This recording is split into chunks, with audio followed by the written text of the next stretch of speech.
The glass forest seems so out of place that I immediately empathize with it. I thank each tree I pluck from, let the juice from the flesh of each fruit dribble down my chin, spit the seeds and save them for later. They seem special to me. In fact, it all seems special to me. The whole forest, a message meant for me. I feel myself feeling loopier every day, and more, I'm not just weary from traveling alone, but also wary of traveling alone. My yearning for connection soon has me dropping bits of crystal fruit crust in a breadcrumb trail behind me. Anyone is better than nothing. At night, a blinding light fills the forest. It seems alive, and I make my way toward it, my mind buzzing with possibilities of what full-body spiritual experience surely awaits me, what new friend I am to make.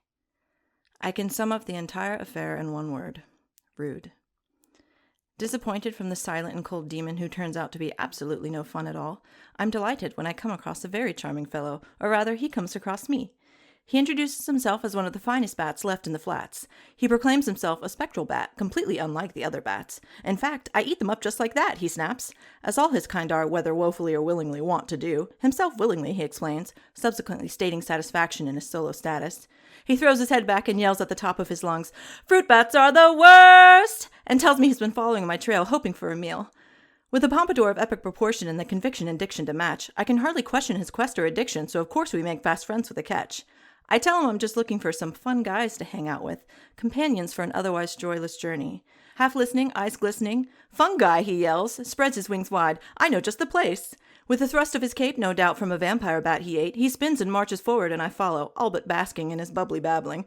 I'm so pleased. Finally, someone who gets me. Do you realize you have the most beautiful taste? My top pro tip, I'm telling you, always one's best bet to begin any relationship with a trip. These times are trifling when they should be for truffling. He faces me as he paces backwards, arms suddenly full of a magical menagerie. Little deaths are fun, but how about the big one? He grins and hands me 3 mushrooms. Plopped in my mouth, awaiting the show, nagging thoughts loom. The problem with ego is me, though.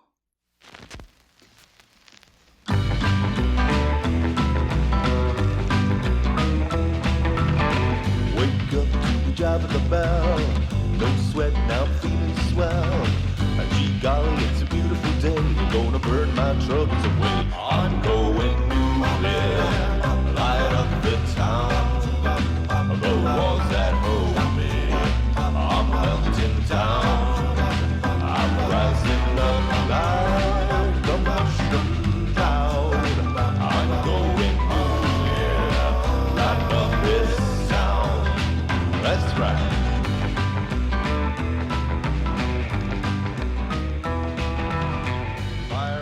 Chris, I have a bone to pick with you. Okay, go for it. I'm coming to catch this heat. Last episode, I was very impressed by you. You made a really, really good reference. You called the horses Sodom and Gomorrah, and I was like, hell yeah, great Bible reference, because those places get turned into pillars of salt. And the salt motif this season is obviously very strong. What a clever boy. You could stop right there. Yep, it was a very clever reference to me. And let's go. What am I rolling? Persuasion check? What nerdy shit was it actually from again? Son of a bitch. Austin, you're telling me that was not the reference that he was making? No, my friends, that was not. I've been informed by our loyal listeners that, in fact, this nerd is back on his bullshit once again with the One Piece references. I was saying, the fucking One Piece? You have to understand, those 2 horses were blind and were still trying to lead the Straw Hats and the rest of the characters to attack Ina's lobby. They almost died to save Nico Robin. They deserve to be immortalized. You almost had Austin's respect for like a minute. That's all it would have taken, Chris. If it helps, in the inverse, Austin, I was talking to my uncle, who's a very religious person, and I was talking to him about the Ophilim, and I was like, do you remember this at all from the Bible? And he's like, it doesn't ring a bell to me. So I sent him the link for it, and his response was, well, sometimes it's okay for people to miss what the Bible's extremely about. So he just threw a bunch of shade on you, basically. Oh yeah, it's definitely my fault that I read the book. So one of the few people. It's off to a great start. Hold on, let me get some ASMR dry mouth spray. Yeah, that's what the people want to hear. My dad is very anti-religion. I'm like the only natural born. God damn it. Floridian who was raised with no religion. And so my dad had told me there were these like just old German couple. They were Jehovah's Witnesses, and they would just like make rounds around the whole town. And one time they came to his door, and he let them inside, and then he like sat them down, and then like spent a very long time telling them why everything they believed was wrong, and then they moved away. A friend of mine's older brother saw that, the Jehovah's Witnesses were coming up. So he went and pulled the roast that his mother was thawing in the fridge for dinner that night, took off his shirt, rubbed it all over his chest, answered the door, and said, "Oh, hey, yeah, come on in. We're just getting the goat going." And he never came back. All right, so last we left this adventure, Yes. Explain this in detail. the party was in a old mall that they came across on the Salt Flats while running from Castle Wolfram.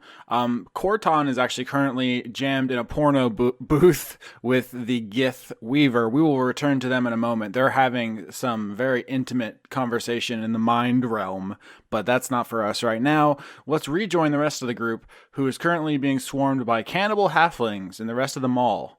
How are you all feeling about your situation? I mean, there have been better situations. I mean, I did a really cool thing, so that's good. Which cool thing would that be? I shot a halfling directly in each eye, and then it died, which I think is a cool sounding thing to do. So the important thing that the party did as the last episode came to a close was they formulated a plan to get out of here.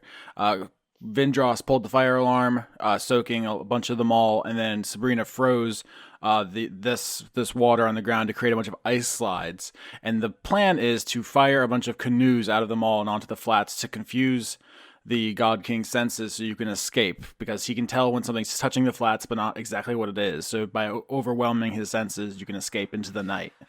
And I'm sure that Roll20 will be very well behaved and allow that plan to go off without a hitch. That's always going to be a wild card. But before that could even happen, apparently the God King got tired of waiting for you all in the mall here and has begun constructing a bridge between the castle and the mall by pulling salt up off the flat, up the castle, and then extending it out like a bridge. And as that bridge is kind of creeping towards the mall, someone is coming over it, and that is Gentleman Bramwell, Sabrina's best friend, a dwarf on a moose with a hammer. So that's actually where we're going to start. What do you all do? There's a lot going on. Khorton's in a porno booth. Halflings are everywhere. Man on a moose. Just your normal D&D campaign. I would like to wave to Gentleman Bramwell. So you're inside the mall. You can look out the window and see him. I don't know if he'll see you if you just wave, because there's halflings everywhere. Oh. Can I break a window? Yeah, sure. I mean, you can. I want to break a window so I can say hi. How much do we trust Sabrina's judgment in who from that castle is still safe to chat to, and who's just going to rat her out the second they see her? I don't think Vindrass is. Well, there's no stopping it. It's happened now, but I don't think Vindrass thinks it's a great idea. All right, if nobody stops her, Sabrina walks over and knocks a window out and starts waving at Gentleman Bramwell, and halflings start swarming in through the window like just a swarm of zombies, just body after body after body. Huh. Well, I mean, yeah, I want to say hi to him, so if this is the only way to say hi, then I'm going to do it. Oh my god. Okay, cool. Sabrina knocks I don't know why you assume this is an insane thing to do. I want to say hi to my good friend. Uh-huh. Okay, Sabrina does this. Everyone else, tell me what you do as halflings begin swarming into the mall. Remember, Sabrina spent a while freezing all the doors shut to give you space, so now that's over. Yeah. Vindrass is mid-sprinting over, realizing what is happening in an attempt to pull this child away. I'm just gonna snipe. All right, roll attacks if you're just shooting the halflings as they enter the mall. I rolled a 25 and a crit. All right, yeah, Lola, tell me what you do. Lola is the crit god this season. Jesus Christ. Finally, roll 20 appreciates me. So I'm just gonna shoot all the ones closest to Sabrina to help Vindrass, save Sabrina. I was I wanted to be like a machine gun, but that's not how arrows work, but Jesus Christ. All right, so just wave after wave of halfling begin bursting through the window now that Sabrina has drawn attention to it and opened it, and Lola is trying to gun them down as fast as she can. Because you crit, I mean, you're doing an incredible job, much better than you really have any right to be. You're quill after quill just finding these eye sockets. Vindrass, you run towards Sabrina. What do you do? My attempt is to grapple her and pull her away from that window, because I think that she's going to do more harm than good if she keeps smashing these windows and trying to get their attention. All right, strength contest between the two of you. 17? 16. Wow, very close, but I like this a lot. So, Sabrina, you see Gentleman Bramwell up on the salt bridge. He's on his giant moose, this heavily armored dwarf with a big hammer. You wave. He sees you and waves back and says, "Ho, Sabrina!" And then suddenly Vindrass snatches you away from the window, which is extremely startling for him. And I think Preposterous the moose instinctively leaps off the bridge. Is the moose is he okay? Oh yeah, this is a totally armored war moose. He hits the parking lot in full sprint and also just comes charging through the window. Everyone roll initiative, especially Vindrass, who's about to be beaten to death with a hammer. Oh god, oh god, okay, sure, okay. I need this moose to be on my side. Oh my god. Oh my god. 19? 6! 8 for Bramwell. Okay, so Vindrass is up first. I don't even know if Sabrina wants to fight, really, or maybe, okay, so the halflings are still in the fight. So here's what I'm going to do. I'm very confused. Who is the icon next to Bramwell on the right? That's a halfling. That's a halfling from Dark Sun. Oh, holy shit. All right, cool. For the longest time, I was trying to figure out who that was. It's a large head he's holding. Yep, that's what they do. Well, I mean, small person, regular-sized head.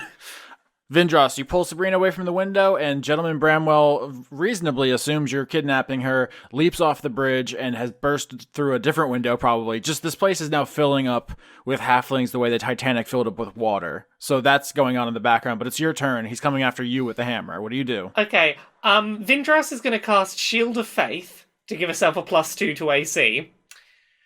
Let go of our white wolf here, and put her hands up and be like, I'm safe. I am purely trying to get this child out of trouble. But if you do decide to hit me, I have higher AC now. So Constitution saving throw, Vindrass, as a bunch of halflings latch onto you and start trying to bite through your carapace. 11. All right, so you take 4 damage as halflings begin biting all over you. Okay. You still have the Shield of Faith, which is going to be very good, but this place is filling up. Sabrina, what do you do? So I'm going to see that a bunch of halflings are trying to attack Vindrass, and I am going to use my last first level spell slot to cast Ice Knife. All right, and you're going to throw that knife into the halflings? Yep. All right, they're all minions, so they're probably toast, but go ahead and roll something. An 8. So that misses, huh? Yeah, I think that does. Does it still explode, though? Yep, it still explodes, and everyone around has to make the dexterity saving check. All right. 5, they fail. Yeah. I don't know if that includes Vindrass, though, too. I think if you don't use your sorcery point, it does. Well, yeah, I don't have sorcery points anymore. All right, so yeah, roll damage, and Vindrass is going to take this too, but you're going to kill all the halflings that are all crawling all over her, which is helpful, actually. Yeah, 5 damage. All right, so that's good. So basically what happens is Vindrass pulls you away from the window, Sabrina. Bramwell bursts in response. Halflings start swarming all over Vindrass. You throw a knife at her, it explodes and kills all the halflings on her, but does hurt her a little bit. But she's basically fine. She's very sturdy. I would then like to turn to Gentleman Bramwell and say, Gentleman Bramwell! Sabrina! I would love to go for a hug, but I think I have to wait for my next turn. No, a hug's a free action, I believe. Aww, this is the best game. I'm going for the biggest hug. We've all changed our mind. D&D is actually incredible, actually. Hey, can the episode title this week not be some weird sex pun and it's just hugging is a free action? And people will turn it dirty in their own minds. But for me, it's a pure and innocent thing. It is a pure and innocent thing, and it's lovely, and I stand behind this episode title. Until we come up with a sex joke, and then I will insist we replace it. Yeah, and until somehow we roll 369s in a row, and the episode title is just nice.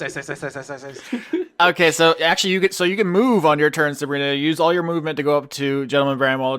Are you just jump up on Preposterous for a double hug there, moose in person? Absolutely. Yeah, he grabs you. He's like a huge muscular dwarf compared to your childlike frame, so he easily like scoops you up with one arm, still holding the giant warhammer in his other arm, and says, "I'm so glad to see you're safe, Sabrina. Let's get out of here." No, I can't leave. You're right. We must smite these villains first.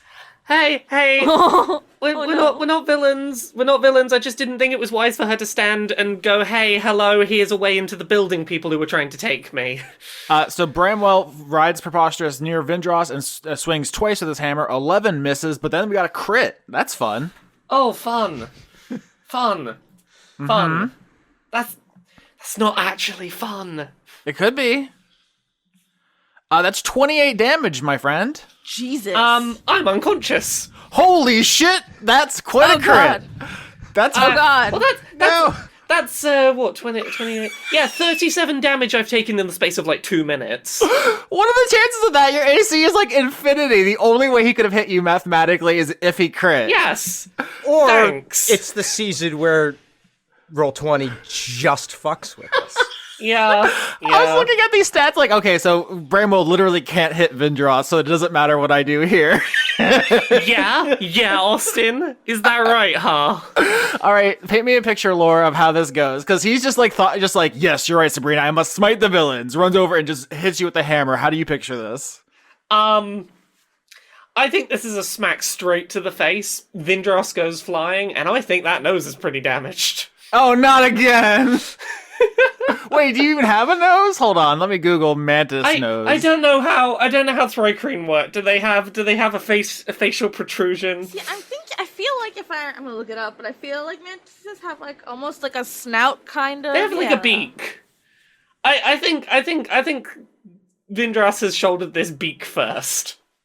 Okay, so yeah, Bramwell just absolutely crushes your face with his hammer. You go flying back, like sliding across the ice ramps that you've made in this mall and into a just heap. Sabrina, do you say anything? Yeah, I'm gonna be like, no, she's one of my friends. Bramwell says, yes, that's called Stockholm Syndrome. What's Stockholm? I don't know. It doesn't exist in this universe yet. Yet? Is this in the past? No, we shouldn't establish that. Hold on, let's get out of here. No, she's a part of the Wolfpack. Oh no, you have the brain fever. No, I'm of perfectly sound mind, and I have to get to the gore field so I can become a conduit. Wow. It's very convincing. All right, Lola, here's what you see. No, I want a persuasion check. He has to believe me. With disadvantage because what you're saying is insane. All right, that's fair. I can do this. I can't believe Vindrass got nuked. Yeah.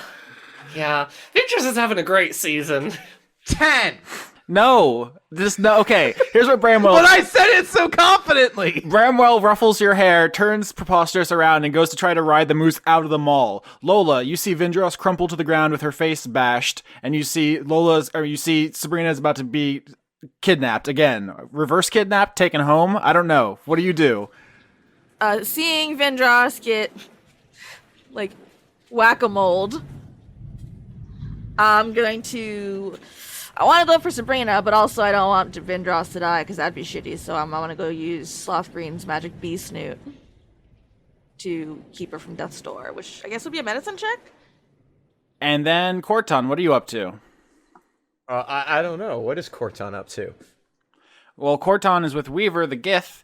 You're in the back of this video we're store. in the adult section of the video store. Yeah, you're cuddled close together. You're trying to work through your mental block so he can kind of help you develop your psionic powers, but it's not working. Last time he said, like, hey, even if you get all these people around you, you'll still be lonely if you don't have a genuine connection. And you said, that makes no sense. No, I'll be completely surrounded by people. Will you, man? Or will there just be bodies around you? Bodies aren't the people, man. Oh, I don't know. You can do a lot with a body. Weaver shakes his head.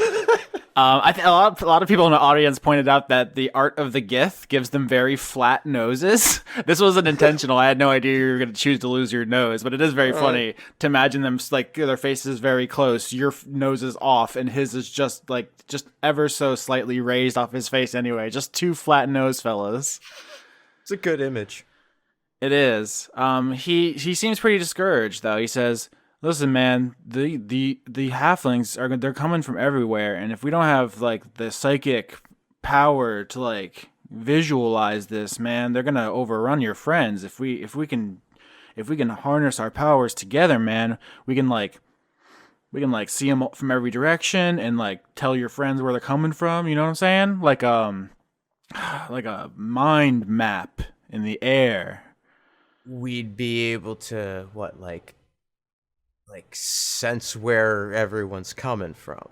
Exactly, man. That's what I'm saying. Right now, you're just fighting a flood. It's just too much for even the best warriors. But if our minds are out there, man, just like watching the whole place and then sending that information back, well, man, they can't fight all that.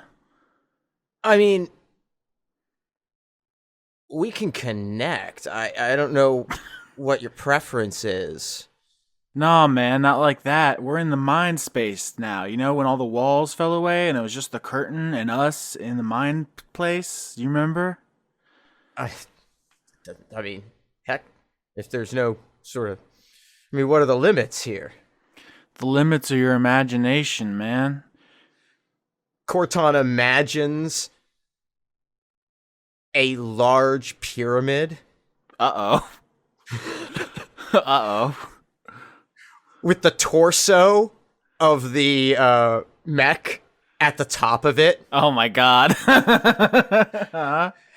And him standing at the base of it with outstretched arms, just observing as there's just fields of people growing shit.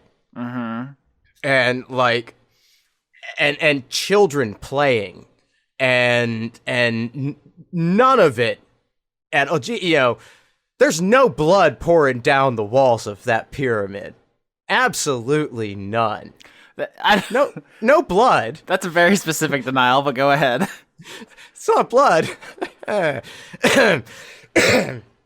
It's a river of love.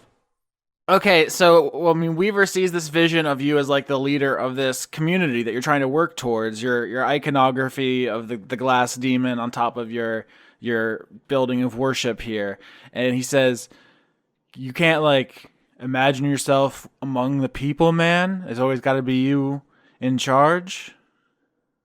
All right. I hear you. And Khorton just imagines a mass of writhing bodies completely surrounding both of them. You know, you can't tell where one person ends and another begins. Uh-huh. And it's just one big skin collab. Excuse me? A skin collab.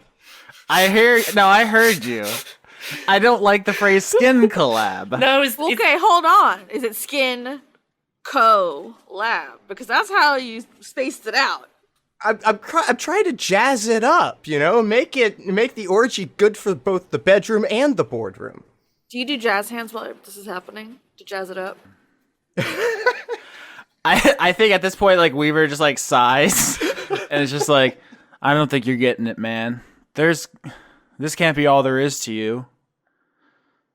Well, I mean, there's Vindrass. She's there. She's the only one. I think as you say that, like, Weaver, like, reaches out telepathically to Vindrass, maybe just, like, ask her a question or say something, and then he flinches because he feels her get her face caved in. And the psychic link between the two of you breaks, and he just, like, panically, like, sits up and just, like, man, you gotta go get her, man. What? You gotta bring her back up here, man. She's, and he like, tries to telepathically, like... Oh, Khorton's gone. Oh, okay. As you're running, he's telepathically trying to give you directions to where she is, but you rush out of there? Yeah. Yeah, so you have to run by a number of halflings, which are swarming through the mall on your way to Vindrass's unconscious body. Tell me how you accomplish that, and then we'll roll to see how well you do. He's pulling his long sword, and I mean, he's just not stopping. He's wildly swinging, and if he connects, that's great. And if he doesn't, he's plowing through. All right, so that sounds like athletics. If you're mostly just running and just swiping at people as you run. All right. Fuck. That's a 7. Yeah, that's a 7. So your swiping at the halflings doesn't do much, and you are going to get bit by a number of them. Damn, that's only 1 damage. What the fuck? It's just such bad rolls for these little guys.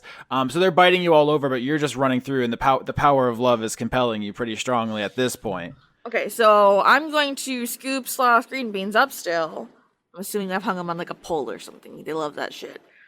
And I'm gonna like slap him onto Vindrass, and then I would like to shoot a quill at Bramwell, but not to hit him, like to get his attention, like whizzing past his ear. Okay, sure. Make the attack roll. 21! Yeah, I mean, with the 21, you can shoot at Bramwell and deliberately miss and draw his attention. He looks back at you. I don't know that he has any ranged weapons. He would return fire if he did. But I think he's just going to increase his speed on Preposterous away from you. What are you trying to accomplish here? If you really care about what Sabrina actually wants, maybe you should listen to her for once. I would like to jump off of Preposterous Hell yeah. and then cast Invisibility. Oh my Lord, Jesus in heaven, sweet merciful Christ. Could this get any more complicated? Okay, so everyone's going bananas here. You know what? I think I'm done DMing for a minute. I want all 4 of you to just like talk through this scene, okay? Because you're all split up. Sabrina, you go invisible. Vindrass, you were knocked unconscious, but Sloth Green boops his snoot against your face, and you are roused from unconsciousness with Cure Wounds HP. And Khorton, you're running through the mall. You're getting bit up, but you're just swinging your sword as you run. So how do these 4 things converge here? So I think what I would like Sabrina to be doing, she didn't just turn invisible just to hide. I think she's going to use the moment of confusion over where she is to try to get some distance between her and Bramwell and like move further into the mall and then call out to like pull his voice and attention someplace else. So he's following the voice deeper into the mall as opposed to jumping straight out back into the castle. That's 11 points for you, by the way, Laura. Thank you. Yeah, Bramwell is about to escape, so Sabrina turning invisible keeps her from being captured by the God King again, which is good. My hope is that because he is focused on getting her, and she's currently invisible and just kind of shouting things off into the deeper parts of the mall, he's not going to be focused in on the other parts of the party to like try to attack them or anything like that. I'm a diversion. Yeah, I think Bramwell's main focus is killing halflings with his hammer because they're very unpredictable right now. I should also say that the other NPCs are as well.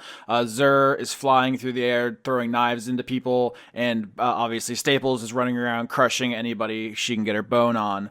Uh-huh. Yeah, Young is putting the finishing touches on the canoe mechanisms here because when you're ready to go, Young will unleash the fleet of diversion canoes. They're not much of a fighter, but they have that taken care of. So that's going to be ready to go soon. But right now, the party's all split the heck up. Vindrass is going to use the axe baloney to help her sort of get herself back up to her feet.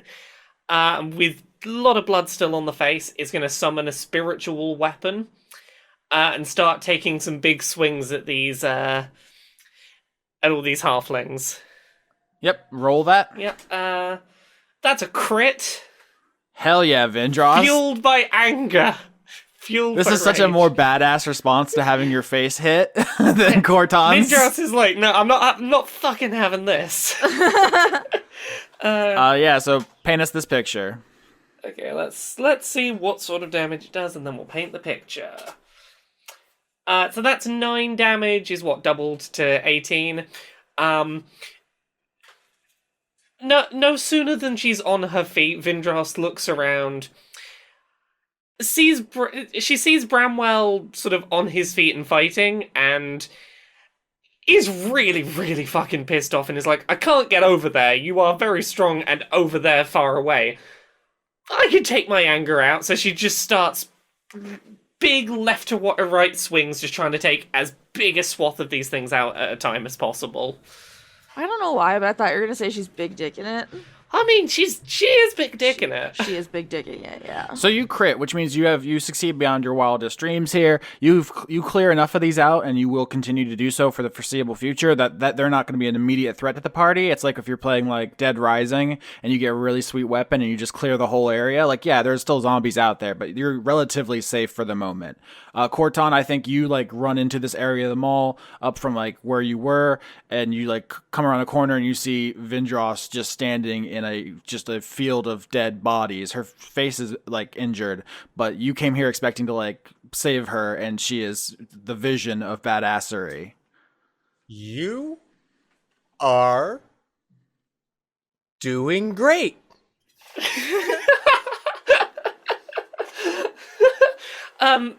Vindrass is gonna turn to Khorton and just go, how's it looking?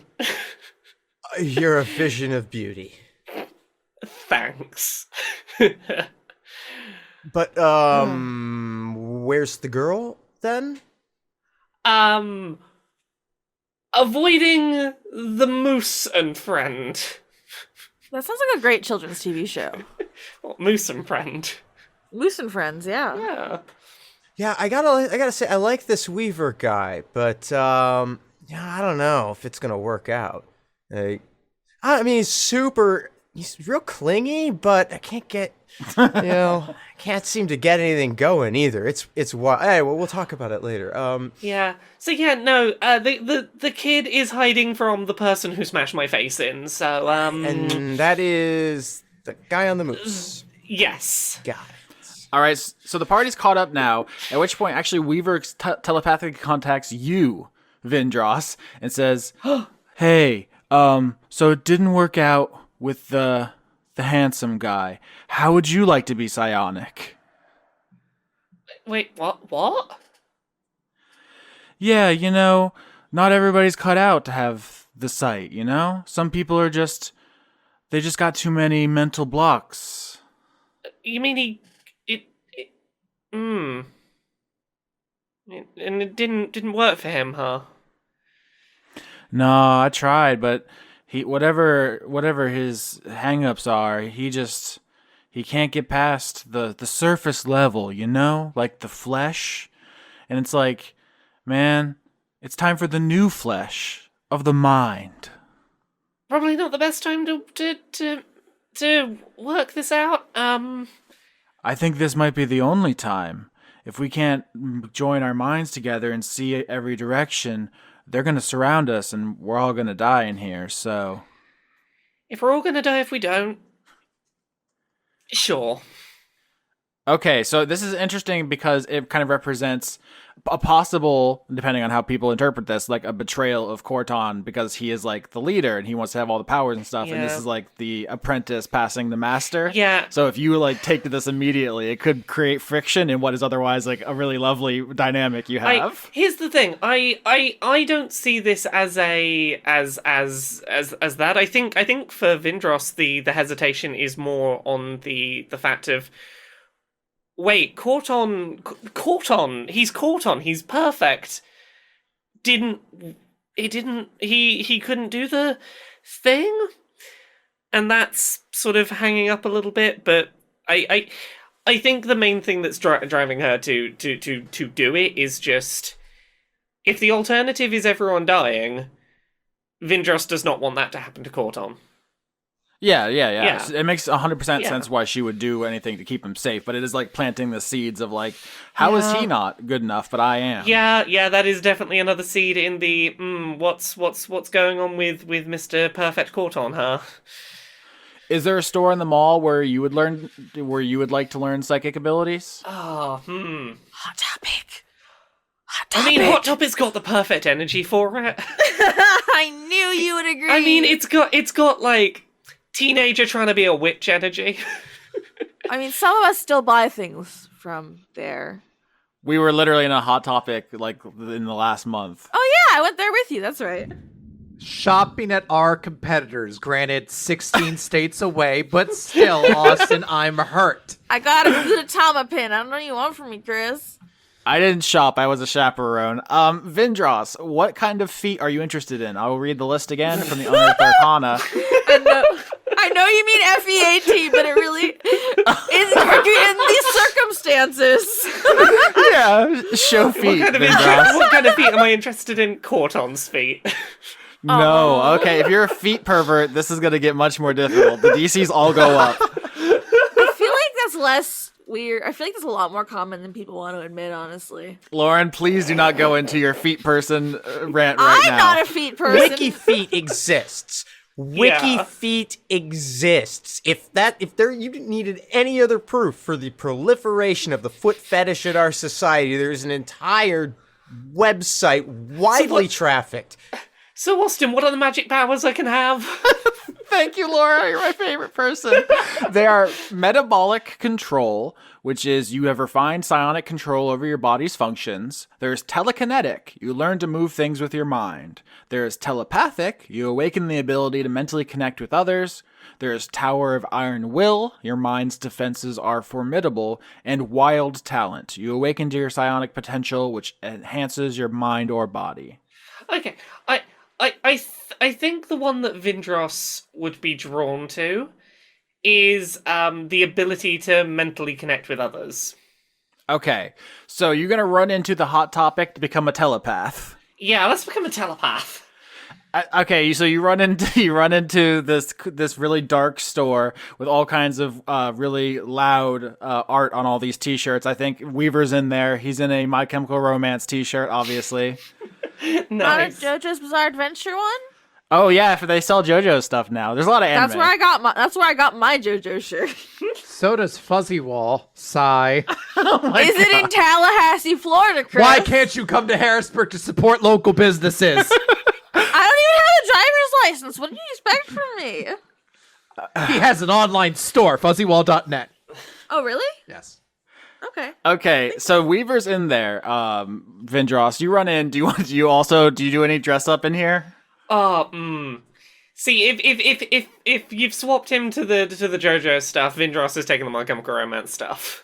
Okay, so you switch shirts. You come in, he's wearing the My Chemical Romance. You pick up a JoJo, and you're like, "Oh, that looks pretty good. We should switch." No, we're vibing on each other's energies, preparing to learn to mentally connect.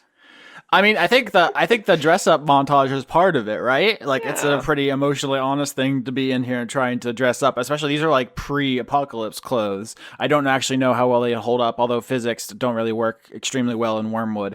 So you get even like cooler, Vindrass. Before you were wearing like a Mad Max fetish outfit, which if you haven't seen those films, you might think like Vindrass's whole aesthetic was strange. But every one of those films wears fetish outfits. I don't know if you.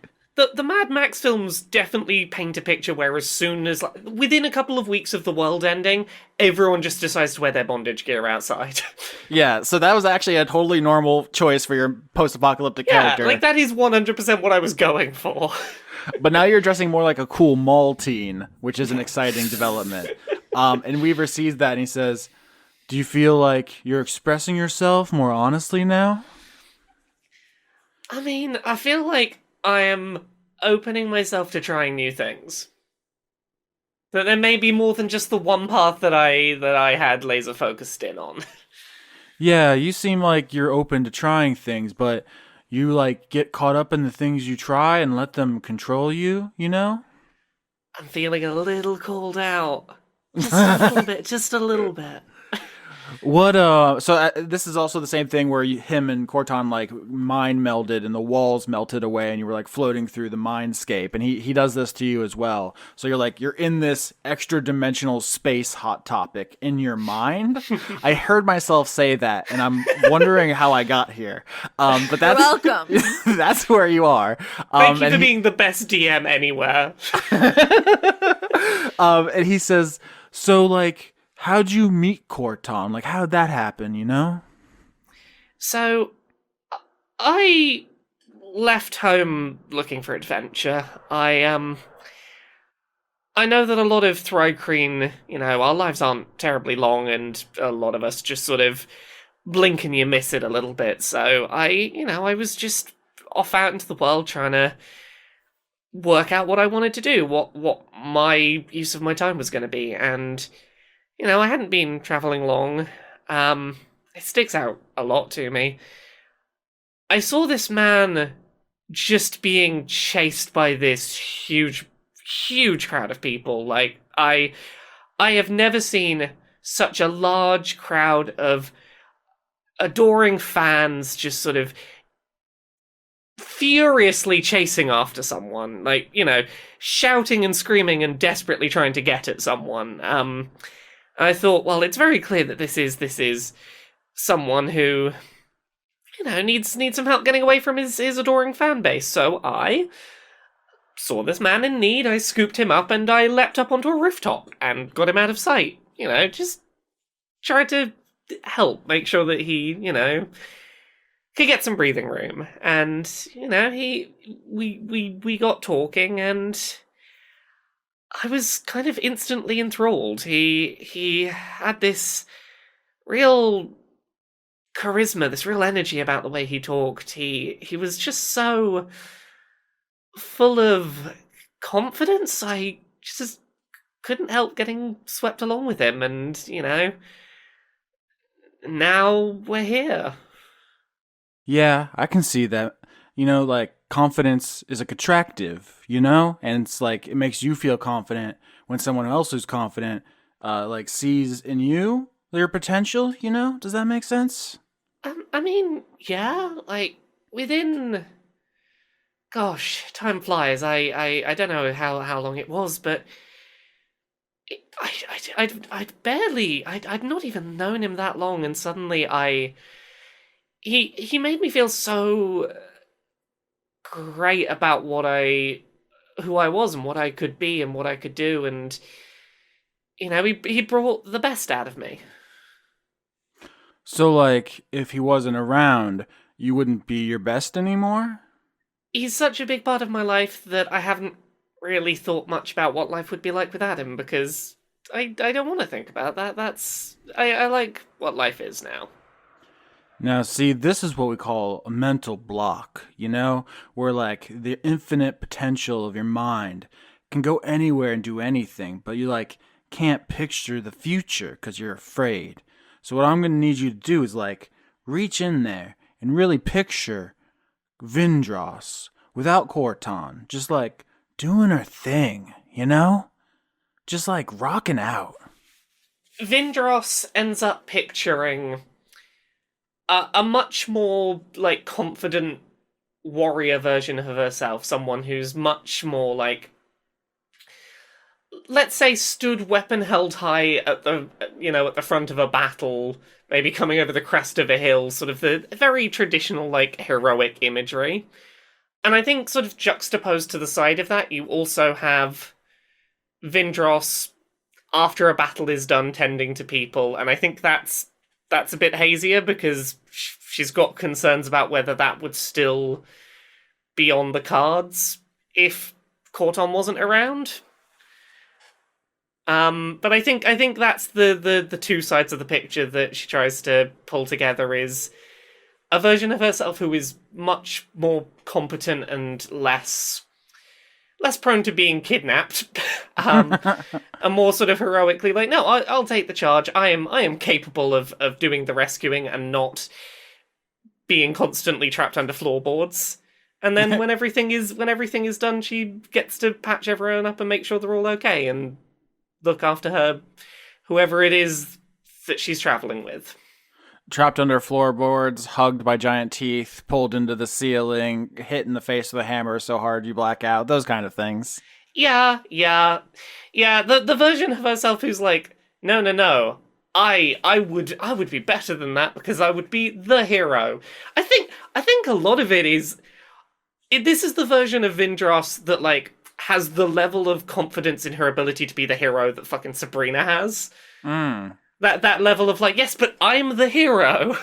Oh my god, that's a really good twist too, is like you've grown not just as your own person, but as also learning from Sabrina of all people. Oh, gosh, that's yeah, really no, spicy. Like, she really admires Sabrina's ability to be like, no, everything will work out and I will be great and I will be the hero and I will run in all weapons blazing and everything will be great. I like to think that, like, in your vision of yourself as this cool hero, you have like a little bit of her like dress sense in your new outfit. It's like you're cool punk rock, but also you have like a white cape or something because you have the spirit of the Wolfpack. Oh, that's adorable. So in getting past this, you can become telepathic right now, which means your intelligence, wisdom, or charisma raised by 1. You can speak telepathically to any creature within 30 feet, and you can cast Detect Thoughts, which is a concentration spell, so you can like turn it on and know where there are thoughts, which is kind of exactly what he needs to help defeat these halflings, just to know where there are thinking creatures around. It's almost like he wouldn't know the word radar, but basically what he's trying to do is get your minds together to become a powerful radar to fight these people coming from every direction. So if you're willing to do this and risk showing Khorton up, then you absolutely can become telepathic, Vindrass. Yep, let's take the risk. Let's go for it. Okay, so Khorton, I want to go back to you for a second because you ran up, you saw Vindrass just absolutely handling these halflings, and then suddenly she like heard a voice and ran off. What do you do? He looks back at... All right, so Khorton looks back at Vindrass and just sort of like lifts up his sword and it's just like, well, I'm going to go load up the skiff. He puts his sword away. Goes to load up the skiff. Oh, you're going to go retreat the sources from the vault? Yeah. So this is like a role-playing choice because technically, like, Young can get all that stuff ready. But if Khorton's not invested in whether or not Lola gets Sabrina back, you can absolutely just walk away. That's a perfectly reasonable thing for your character to decide to do. Well, it's more that he doesn't know what's going on there at all. it's like, you know, I'm gonna let that one go and just go make sure we're ready to leave. Yeah. So right now, Lola, you and Gentleman Bramwell are trying to find Sabrina, who's invisible. So this is kind of like a race to find the child, and whoever gets her, I guess, gets custody. It's like kind of an interesting hide and seek we're playing in the mall now. So what do you do? But I'm still thinking if I roll survival, maybe I could get a... Yeah, try something. All right, I'm going to try something. I'm trying to be stealthy so he doesn't see like what I'm doing. Because like, I feel like that's okay because I'm a ranger, so I'd be used to that, right? Roll. I rolled a 20. Very good. So, Lola, you actually see some child-sized footprints in the blood on the floor, which is caused by Vindrass hacking a bunch of halfling to pieces. Well, that's dark. What store did you go into, Sabrina, that Lola tracks you into? A Sabaros. I don't know what that is. That's food, right? How the hell do you not know what a Sabaros is? Haven't you ever made a poor life decision? Never once. It's a pizza place. Eaten at a Sabaros? Yes, it's the most disgusting pizza on the planet. It is so hard to fuck up pizza, and yet Sabaros on a daily basis accomplishes the impossible. You hate them so much, Chris. How do you fuck up pizza? It should be impossible. Even that hideous Chicago stuff is still edible. Wrong. Big wrong. The only right answer to which mall food court is best. Sarku, Japan. I don't know what any of this means. Here's what... Yes, you do, Austin. That's the place in the mall where they give you so much fucking teriyaki chicken. Lauren, this can't be our podcast. It is. You've done this. We can't by asking review us what store. mall food court food for an hour and a half. On this episode of Dice Funk, we're reviewing restaurants and the food court of the mall. Okay, so Gentleman Bramwell and Lola start looking for Sabrina. Sabrina rolls a 20, so she finds her first in a pizza restaurant. You track her by the footprints in the blood. What do? Bramwell's like riding from store to store, yelling out, Sabrina! And crushing halflings with his hammer, but he doesn't find her yet. What do? Let me double check my spell slots. Yes, not dead yet. I'm going to cast Fog Cloud to make it harder for him to find us. So that we can try to sneak away from him to get to the skiff to, like, get out of here. So I don't think we can really fight him. Maybe, but he has a big hammer, and we're all very small. So it'd be nice to just, like, evade. So, Sabrina's all for Lola putting on the smoke screen and using it to escape. she does not plan to escape. God damn She it. wants to draw Gentleman Bramwell into the mall and then confront him away from all of the other members of the Wolfpack so that they're not in danger. Do you say this out loud? Yeah, sure. Okay. Lola's gonna put her hands on Sabrina's shoulders. Honey, I'm trying to teach you that it's okay to trust your instincts, but this is maybe one of those situations where the safe path is the smartest path. What are you even trying to accomplish? He's my friend. And I know he'll listen to me. He's the only person who ever did. Here's the thing, Sabrina. He may be your friend. But if he disobeys an order and lets you go, I feel like the God King will find out somehow, and when he does, then he'll kill your friend. Fuck And the I know God that's- King. But what I'm saying is that you going back and trying to convince him is putting him in a extra dangerous position. And I understand that's hard and not fair. But if you really value him as an actual friend, I think the best way to navigate the situation is to keep him out of being in trouble. Sabrina hops over the counter and runs off to find Bramwell. Oh, man. Okay, so Bramwell's looking for Sabrina when suddenly this part of the mall begins filling with the cloud of obscuring mist that Lola let loose. And I think Bramwell assumes that this is bad, like this might be poison or something, and starts riding away from it. And exits this part of the mall and goes over to the part that's still on fire. Like a mall is made up of like several different buildings, right? And he thinks that like Sabrina would like hide in the fire part because she can summon ice and keep herself safe. So this is like a natural place for them to meet up. That's his instincts on the situation. And I think Sabrina, you also know that like that in some way like Bramwell would think for you two to meet up there. Does that make sense? Yes.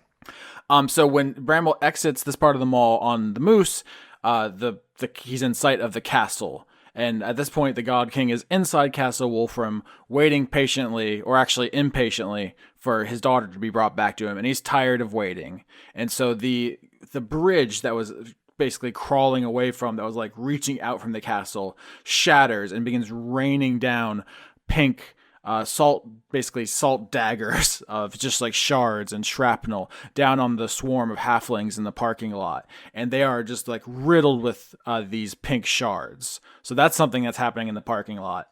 What do the rest of you do? Am I still in telepathy getting Hot Topic? In the telepathy getting Hot Topic? Am I in the telepathic Hot Topic still?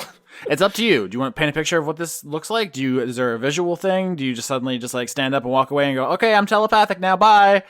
I like to think that as Vindrass opens her eyes back up, the tips of her antennas are just faintly glowing blue now. And she gets up and is like, we need to get the hell out of here.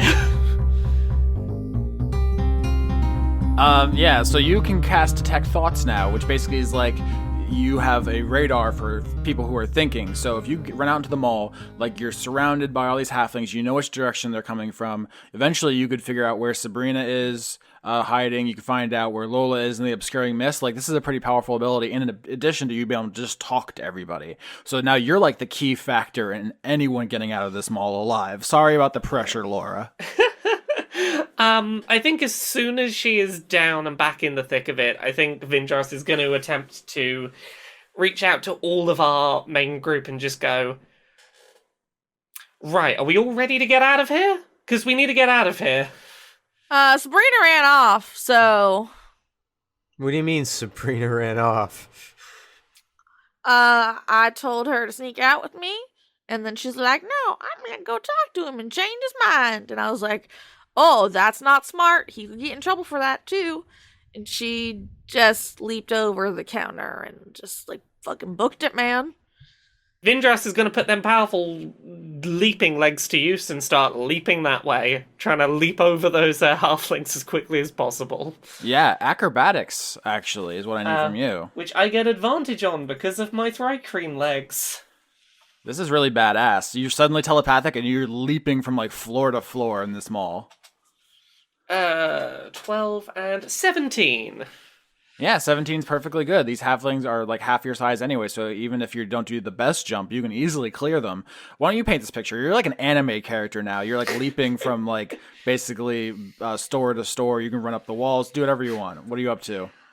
I think there's a little bit of confidence going on right now. I don't think Vindrass is giving a second thought to the state her face is in, and is just like, right, okay, we're gonna do this. I'm cool. I'm good at stuff. Yeah, so she's just sort of like leaping across the top of big display units and just the whole time scanning for Sabrina. The antennas are sort of twitching around in varying directions, trying to triangulate where those thoughts are coming from. Okay, cool. Then I'm gonna roll another survival to follow this idiot baby. I rolled an 11, which makes sense because there's fog. Okay, so Sabrina, you run away from the Sabaros outside across the parking lot, where suddenly you see there are a bunch of halflings bristling with pink salt crystals, like rupturing up through their skin, coming out of their eyes and mouth and ears. These are now like properly fucked up crystal cannibal zombies. Do you think there's a therapist in the castle? For later. Uh-huh. You see Bramwell go into the burning building of the mall, the last part that's still on fire, looking for you. What do you do? I want to go to him. All right, athletics to run across the parking lot. You're invisible, and it's very loud out here. There's 200 halflings screaming in agony as their tongues explode into crystals. So you probably are going to be fine. That's a crit, Jesus. I crit. All right, so you tell me what happens. I want to like weave in and out of them because this season is all about me regurgitating all my favorite references. This is sort of like when Senna would use the devil bat dash, and I'm going to be like juking around people. It's basic. I'm wearing a football jersey, so it makes sense now that I'd be doing football moves. Yeah, I didn't mention specifically Umeniora, the football goal. Umeniora. How dare you? I got close. Fuck you. Put some respect on his name. God damn it. He holds the single game record for sacks for the New York Giants. The football golem is just sitting peacefully in the skiff, like his little legs crossed, his hands tented. He's so tired. Yeah, it's been a big day for him. He needs some naps. Yeah, I'm just like the camera cuts back to the football golem in the middle of this extremely cool action scene, and he's just sitting there, just bobbing his head, listening to the music in the mall, and you're just like, Oh, she had like a juice box or something. Khorton walks up and sits down next to him, snacking on a cracker. I love this fucking juxtaposition of Khorton and the golem in the skiff. And then Sabrina's doing some fucking Barry Sanders shit in the parking lot, juking out all these crystal halflings. Who's Barry Sanders? Is that another football player? I know. Who was that even for? Chris, honestly. Sports in this podcast? So Sabrina, you make it across the parking lot. Do you want to put any additional imagery into this? Because you crit, so they don't even touch you as you make your way into the burning building. I'd like to make my way into the burning building, and as I get through the doors, it's probably not a good idea to freeze them shut, since that might be the only exit. Well, they would shatter because glass, when it's heated up, if you put it in the freezer, it breaks. I want to freeze it for the imagery.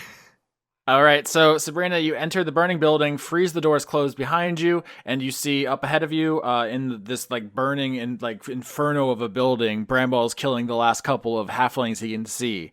So he crushes one into paste, turns as the doors are frozen. He can't see you because you're invisible, but he sees like ice appearing on the door and just says, "Sabrina, is that you?" I would like to turn uninvisible and just say, "Gentleman Bramwell, I need you to listen to me. Of course. I need you to come with me." Yes, we're going together. I had you and you jumped away. No, to the gore fields. Why would we go there? Because it's not safe in the castle. Of course, there's no safer place in all of Wormwood for you. No, I'm not going back there. Your father has ordered it. Yes, and he's going to kill you if you don't do it. Yes, that is the price of failure in the kingdom. Unless you don't go back to the kingdom. What do you mean? I'm a sworn knight of the kingdom. I can't just not go back, Sabrina. To the whole royal family, aren't you? What do you, the vow? Yes, that includes me, to serve me, right? I suppose, but it also must serve your father. This vow, it has conflicting elements. Well, who better to watch over and protect me on this adventure? So first of all, roll persuasion. Let's see how this is going. 18. Yeah, that's very good. So he doesn't immediately shoot you down. He says, Sabrina, a lot has maybe happened to you. Maybe you're not thinking straight. We can't just leave. Your father will never forgive you. I can't ever go home. I have an entire career and friends and my duty. And what about everything he's done? He sent my mother away just because I didn't have a conduit or whatever it is. He is the king. He must make difficult decisions. Was one of those difficult decisions not helping the bat people? Because I accomplished that. You did. Ha ha ha ha. Impressive. And I can accomplish a lot more, but I need your help. You're asking me to throw away everything I've built and my honor and to become a fugitive and a criminal. But it'll be more fun if you go along with me. That is the right answer for crime. Okay, sorry about this, Lola, but what happened while this conversation was going on was that you failed your survival check to follow Sabrina. You run out into the parking lot, all the halflings see you, and the door to get into safety is frozen shut. So what do as you emerge onto the blacktop and you are suddenly surrounded by 200 halflings covered in pink salt crystals? Oops. Oh boy, hold on. I wasn't expecting to be surrounded so quickly, but that makes sense. So this bridge was coming from the castle, right? And it was going to connect to the top so Bramwell could walk onto the roof of the mall for this meeting. But then the episode started and he was immediately, he had to jump off to save Sabrina. So instead the bridge was used as like a mortar system on the halflings. And now they've all been infected with the pink crystals. And what is happening to them is like what happened with the executioner. Like all of a sudden there's fireballs streaming across the parking lot. You see like people are spontaneously developing just like spawning swords into their hands. One of them just like gets a big grill and he starts grilling in the middle of the parking lot. Actually, I've like, everyone help me paint this picture of 200 people simultaneously getting conduits in the parking lot. This is actually a huger deal than suddenly fucking Lola being surrounded. Is it like when like white people are unhappy about who won or lost a sports game and they like start setting things on fire? It's more diverse than that. There's a lot of stuff going on. One guy set something on fire. It's less white. Okay. But like somebody else has discovered that I can create fireworks, in a limited range. That's the second cool. Woodstock. The 90s Woodstock. Someone suddenly has a guitar appear in their hands and they start shredding it. Like, so these halflings aren't just cannibals. Obviously they are cannibals, but they're people. They do have thoughts and feelings. Right, yeah, cannibals are people too. People who eat people. That's the theme of the episode. Cannibals are people and they have thoughts and feelings and hopes and dreams, and they're all coming true simultaneously in front of you.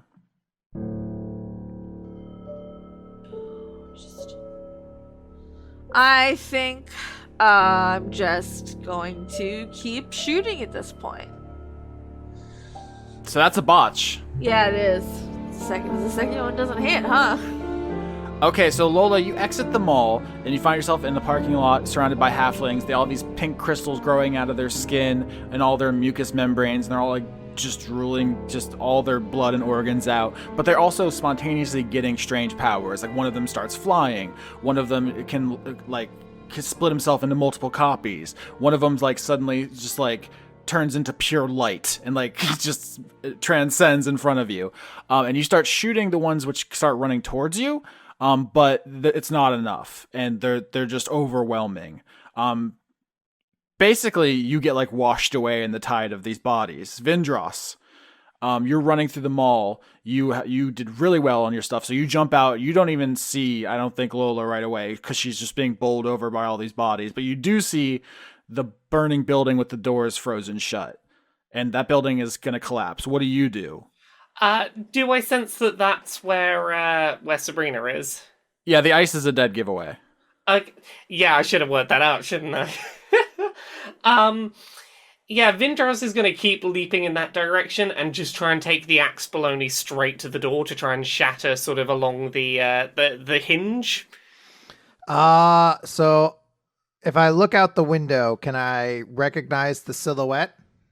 Yeah. Vindrass cuts a very convincing silhouette. She has 4 arms. She's a bug. Yeah, definitely. I'm going to hold out my hand to Bramwell, and I'm going to say, please join the Wolfpack. Cut back to Khorton sitting next to the elemental. He just reaches into his robe and pulls out a twig and offers it. Human Yorha just takes the twig, just puts it into his mass, and it disappears. And just like makes a. Actually, I think it just probably just says "Mama" because that's the only word it knows. And Khorton just nods and said, "Yep." I think at this point, Young comes over and says, yeah, I think everything's pretty much ready to go. We are just so out of room. Are we trying to get that giant, moose in here? That's not gonna work." What now? I don't know if this has occurred to everybody, but you had a choice of skiffs. There was the big skiff and the small skiff. You chose the small skiff. We sure do. Oh, I do recall. I do seem to recall there having been a choice regarding which I regret skiff nothing. we took. Okay, I just want to put it like this. There isn't enough room for everybody, and anybody who gets left behind will die. Well, sometimes it do be like that. Yeah, no, I'm messaging through that door trying to be like, hey, White Wolf, you in there? You good? You good to go? I say, does Bramwell accept? Yeah, I think Bramwell takes your hand and like lifts you like one arm up onto the back, like onto Preposterous, and is like, "Well, I can't leave you here, and I can't betray the White Wolf." Yes. Yes! Everything's so much harder now. Yeah. So what do you all do? This is so much. This episode is so fucking much. So for Lola, is it like a trampling situation, or can I crowd surf? So Lola, basically the first wave of halflings hits you, knocks you down, and then yes, there's a trampling element, but there's also a being eaten alive element because they're taking your skin off your body and putting it in their stomachs. Does that make sense? They are cannibals. Yeah, so that's exactly what's happening. I would make you roll, but this is something in tabletop we call the chunky salsa rule, where if the narrative dictates that you would be reduced to chunky salsa, you're dead regardless of math. Yes. So 200 cannibals begin tearing you limb from limb. Yeah, that happens. Vindrass, you're standing in front of this frozen closed door. Behind you is just a swarm of cannibals eating someone. On the other side of the door is Sabrina, Preposterous, and Bramwell. Oh, I tell Gentleman Bramwell to smash it. It's a two-party system.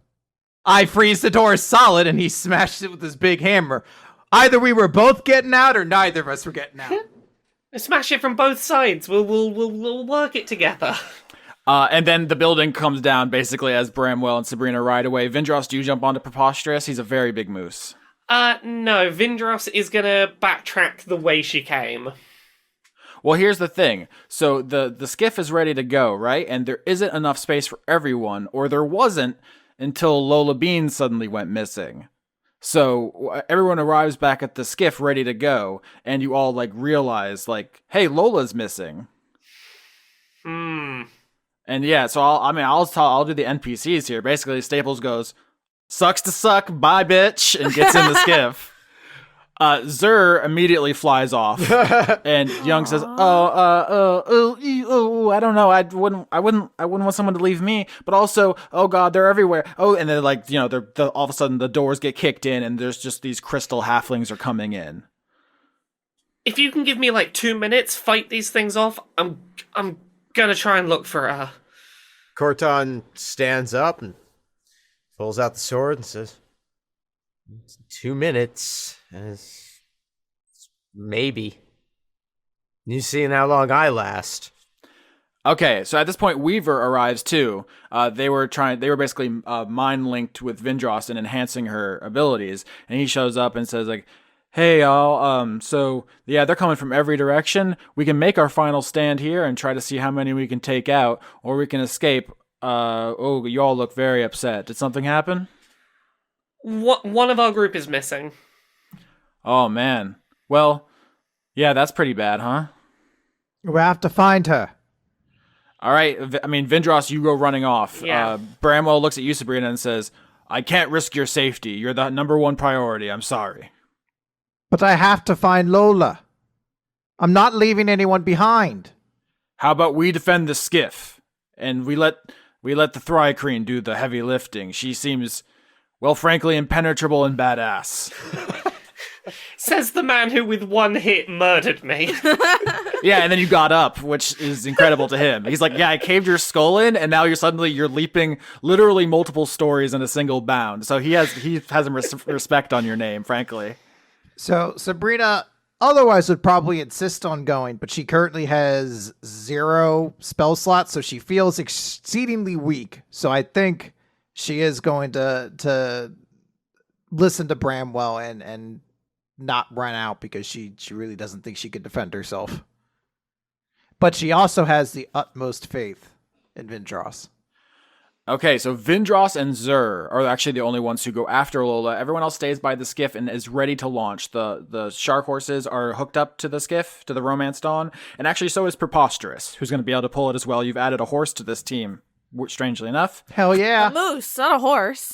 Yeah, that was the royal horse, like the royal we. No, don't lie to me. So yeah, I mean, it's gonna be a long sword swinging, standard fighting off with sword. You know bards and their famous sword. Their famous sword fighting. All right, roll. Yeah, he is fucked. Okay. 16. Yeah, so actually you're not completely useless. So the first For once. We've all been vaguely competent today. Yeah, paint me a picture. So these crystal halflings are like running up on the skiff. What do you do, Khorton?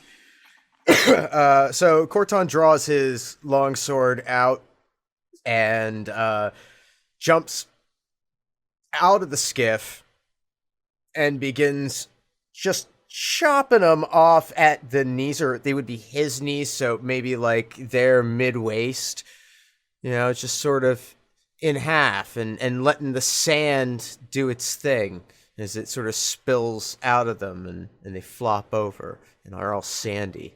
I am going to use Ray of Frost, and I'm going to try to freeze as many of these cannibals as possible so that Gentleman Bramwell can take his gigantic hammer and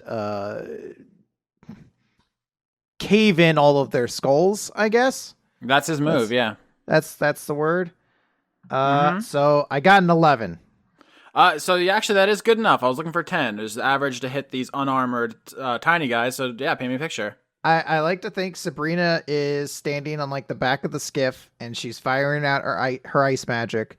But it is very clear that she is running on empty. That like every time she fires out a little ice blast, it seems a little thinner and a little weaker than it was before. And she's pretty close to being tapped out. Mm-hmm. So Sabrina starts freezing the halflings as they run in. Bramwell, and actually both Bramwell and Staples, start crushing the ice statues that result from that as Khorton cuts the tiny guys in half. Weaver is sitting in the skiff and mentally helping you all see which direction they're coming from. Young hooks up Preposterous to the skiff. That's everybody. So Zur is with Vindrass flying above you, and he says, so wait, you got powers now? How's that work? What are we gonna do? Can you just like mind finder, mind find? There's a lot of minds around here, but I can sure as hell try and mind finder. Okay, tell me what to do. I got so many sharps here. I'm bristling. I'm absolutely bristling. Vindrass is on all of the mental frequencies, basically transmitting. Lola, if you can hear this, help me find you. Okay, so, I'm getting chomped. Little bites taken out of me. And I think at the point where Lola would be closest to death, this, primal scream gets louder and louder and louder. And much like when Lola bonded with Sloth Green in the forest, a wave of energy comes from the center of where she's being eaten. Vindrass and Zur exit the mall into the parking lot. They see all these swarming halflings, and then there's just a blast of energy. You've seen this once before in the Glass Forest, Vindrass, when, as she said, she bonded with the Sloth Green. So there's this huge wave of energy, which immediately clues you into what's going on. Well, how do you react to this before we continue? Vindrass stops for just a second, in equal parts relief at having found Lola and just awe at what she's seeing. Despite how time sensitive this moment is, she has to stop for a second and just go, okay, that's pretty fucking cool. I don't think Zur stops at all. Zur goes right for the energy wave and just starts throwing knives into the crowd. So I think you see that, Lola, first of all, that in your darkest moment, Zur is the one who charges in and knives flying. Vindrass is there staring in awe as this wave ripples through the crowd. For just a second, at which point Vindrass is going to attempt to leap in with the aim of grab her and get out. All right, so why don't you actually roll me a grab roll, which I don't know what it is. What kind of grab do you want to do? You want to do an athletic grab, an acrobatic grab? An athletic grab works, I think. A medicine grab would really work for me. Grab. A medicine I'll grab. settle for an athletic grab. 18 to grab. So 18 is successful. Here's what happens. You start running into the crowd, and there are hundreds of them. And so instead of you also being pulled under and chomped, you succeeded. So that does not happen. What I want to be clear is, it's not that you succeed in helping Lola. It's that you succeed in not joining Lola. Does that make sense? Yeah, that makes sense. My mission to grab doesn't involve me getting pulled into the grab. Yeah, so she sees your heroics, and you start wading in. But then... everybody, the halflings, Zur, Vindrass, all momentarily take a moment to look up into the sky as a shadow falls over this scene. What's that shadow? An animal has arrived. Giant kitty dragon! So what is above you is a dark black winged creature, part feline, part dragon. I'm calling it the Draco Cat. It is exactly what it sounds like. Imagine a large black cat with leathery dragon wings. Its shadow covers the entire parking lot. If this thing can be ridden and will happily allow at least one of our party, Lola, to ride it, then that might solve our problem if someone needs to stay back and die. So the Draco Cat was slowly circles around the parking lot. Lola, what do? You're in the middle of this swarm, and now there's an animal has arrived to help you. I think probably heal the halfling, save me. You just yell that up at the Draco Cat? I don't know if you didn't get it the first time, but dear God, please help. So the cat swoops down, lands on 50 of these halflings, and just splatters them into paste, because that's the size this thing is. And then it just reaches down with its paws and just starts batting at them all, and tearing them to bits. It grabs 12 in its mouth, crunches them. Vindrass, I think you stop struggling in the crowd, because this dragon cat is murderizing all of these things. Vindrass's first instinct is, I wonder if I could grab Lola and throw her up to the dragon. Like a baseball. Yeah, just throw you directly upwards so you could get onto your new friend. Zur flies over, actually. Lola grabs you up and flies up out of the melee, so has you physically, and starts trying to fly away with you. Salutations. Thank you for the grab. Don't fly away yet. Wait, did you have that in your back pocket the whole time? It's complicated. It can't be that complicated. How did you have a dragon the whole time? It's not like I mean, dog, nobody owns a dragon. Come on. So back with the skiff, you all hear a deep roar, like a lion, but 100 times bigger. I don't know how you all feel about that. And yet more adorable. I don't know if Vindrass is close enough back yet, but on her run back, she will be trying to message like, "Hey, we're coming, we're on our way." Okay, so I want to be clear about this. The Draco Cat saved Lola, but it's not going to, as Lola said, nobody owns a dragon. It is not going to stick around. So there is still the issue of room. Who have we got? What if I ride on the moose? So this is taking into account all ways to smush people together or do like weird, like stacking, like Tetrising people. I'm saying there is not enough room in this skiff. Okay, but before we leave the dragon kitty, I would like to have Zer swoop me by and I'll put a hand on its nose and sink thoughts at it to show my appreciation. Yeah. So yeah, what do you say to Zer? Hey, I know this may sound counterproductive, but could you just maybe swing me by the dragon? I gotta, you can't ask somebody to save your life and then not thank them, right? Well, you're the one with the dragon. You kind of get to decide what happens here, Zer says. Listen, I know it may be hard to understand for a bit, but nobody owns a dragon. Yeah, but you know what they say, the one with the dragon makes the rules. But they're... Okay. Sure, Zer. Zer drops you onto the kitty's head, and we keep calling it a dragon. I want to say it is not a proper dragon because they have language and magic. When you land on this cat's head, it just goes meow. I'm just gonna put my hands on its noggin or its snout and just a little bit like sloth green as much as I can, snoot to snoot. Have a little private between us unless somebody's listening. A little thought conversation, just so I'm like, thank you, friend. I hope you eat well tonight off all these jerks. I gotta go now. They're freshly salted. Yeah, see, it's like, hey, you got a meal? I'm not dead. Good looking out, buddy. Zer says, thank you, kitty, and picks you up and flies back into the mall.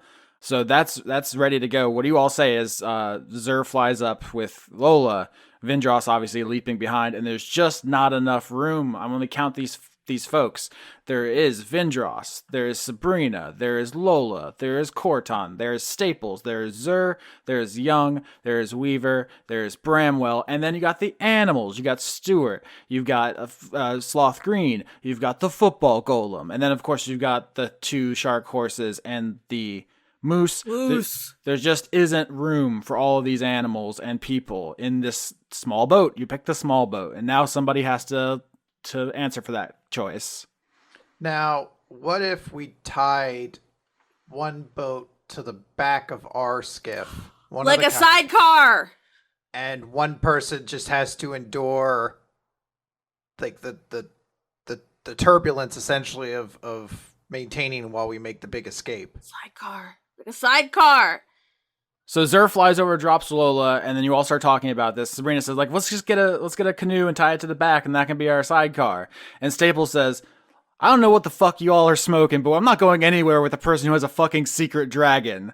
I say we leave this bitch behind. I don't know why everybody seems to think that somebody can own a dragon, but nobody owns a dragon. It wasn't even really a dragon. It was something else. Becca, can we roll secret what? Yeah, so overhead, you see through the skylight of the mall, a giant cat dragon flies over, dropping halflings onto the roof as it goes, like they're splattering all across the skylight. Lola?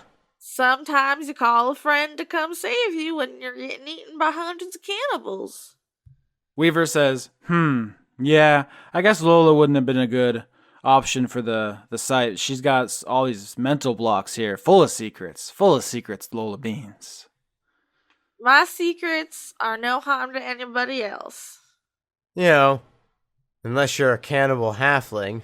Are you trying to defend the cannibal halflings for eating me? I'm just saying. So you're saying if you couldn't maybe call a friend to come pull you out of a pile of It's a 200 lot of halflings, friend, you would just Lola. not do it because, it's not fair to the halflings. I'm just saying it's a lot of friend. I'm doing my best not to vote for the person who smushed my face in. That's true. I smushed nobody's face in. White Wolf, I know that you're very good friends, but I'm just putting like a tiny little mark in did smush my face in. I think Staples actually agrees with you and goes, actually, yeah, I changed my mind. Fuck that guy. Sabrina's gonna pipe up and say, I don't even know who you are, or you, which is pointing to Weaver. Why are they on my boat? Weaver's like, we met in the sports authority, man. It's not our fault that Chris was too high. Oh God, that's right. Chris doesn't, out of character, Chris doesn't remember because he was high, but that did happen. I mean, okay, so I'm gonna just be real serial here for a minute, right? I know people are like, oh, Lola has secrets, so maybe she should get left behind because we can't trust her. And I have an argument against that. As one, fuck you. Two, that's bullshit. And three, if I'm being honest, I think you guys have a much higher chance of survival with me around. I tend to agree. You apparently have a dragon. It's not nobody. I mean, a friend who is a dragon. A friend who is a dragon. Did none of you guys take dragon classes in Desert High School? In Salt Flat High? Staples says, I don't trust her again. I'm actually back on Team Fuck Beans. I may have secrets, but what have I ever betrayed? Staples says, what else you got up your sleeves, huh? You got something else in there? What do you got?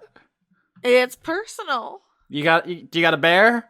Do you got a dolphin? I mean, if there was a bear close enough and I was able to talk to it, then maybe they'd show up. But I don't need to tell you the minutia or the details or in school you got to show your steps for math, which is stupid. I'm not gonna I don't know y'all well enough to trust that you won't hurt me. I'm not worried about me hurting y'all with my secret. I'm worried about you hurting me because you're dumb. Sorry. So how are we rigged to set off? It's just essentially, is it just a command that's given? Yeah, I wasn't going to get into too many specifics, but whenever it's time to go, you can just say, we go. Right, I remember the Draco Cat killed a bunch of halflings, but there's still more, and they're coming. So, you don't have forever to make this decision. Weaver, my good man. Yeah, that's me. How long you been living in this here mall? Well, I gotta say, it's been a while. It would have been a lot longer if, the fire and so forth. Well, have you considered maybe that that's a sign for time to move, going House Hunter's mall version? Maybe you move into the vents of another store if you were still interested in that. Staples sees you and says, "See, she's trying to get us killed. I'm just gonna hit her until hamsters come out." He's the only one who has a house here. Staples hits you with her giant bone. Where are your hamsters? Yeah, there is part of me that's thinking, hey, as fun as Staples is theoretically... Usually Staples behind. The Staples is theoretically fun, and I know, Vindrass was kind of into having her around, but, she's not predictable, and she's probably a liability. So, I would like to try to stand up to Staples and try to, calm them down. Just be like, the situation is not helping us get anywhere. This lizard is full of dragons. Am I the only one that sees this? Vindrass is gonna punch her in the face because that is the language that Staples understands. Interesting. To try and get her attention so that she can just very quickly go, hey, this person is friends with animals, they were getting eaten, an animal helped. It's not that big a deal, get the fuck in the boat. Roll intimidation, which is actually because there's no romance roll. I also want to roll intimidation to just glare at her really hard and intensely in a way that makes her nervous, but she doesn't know why. Okay. 19! Okay, I think your intimidation, Lola, is you get knocked down by this woman with a bone, and you look up at her, and you glare at her, and then the whole mall shakes because the Draco Cat lands on the roof and looks down through the skylight. I'd like to ask you kindly not to do that again there, friend. Oh my god. Can I suggest to Staples that we have an idea of tying a boat to the back, but that it's going to be extremely dangerous and potentially very painful, and only the toughest person would be able to endure that spot? In fact, we don't even need to build a sidecar if we're on it. We could just, like, run some rope, tie Staples' hands to her, drag her behind. She'd drag love her? it. Oh my god. Staples says, I'm not going anywhere with you all until you tell me what's going on. Khorton turns to Young. Let's go. Everybody but Lola then in the boat, and Lola doesn't need to say anything about herself if she doesn't want to. And I'm not leaving Lola behind. Thank you. I don't want to leave Lola. I just... Alright, if you guys are gonna all be so fucking stubborn, I'm the conduit of animals, okay? Cool. Is that cool? Is that alright? not really. It's kind of cool. So I said the person with the dragon makes the rules, but I guess technically the person in the group who's a god kind of ends up making the rules if you think about it.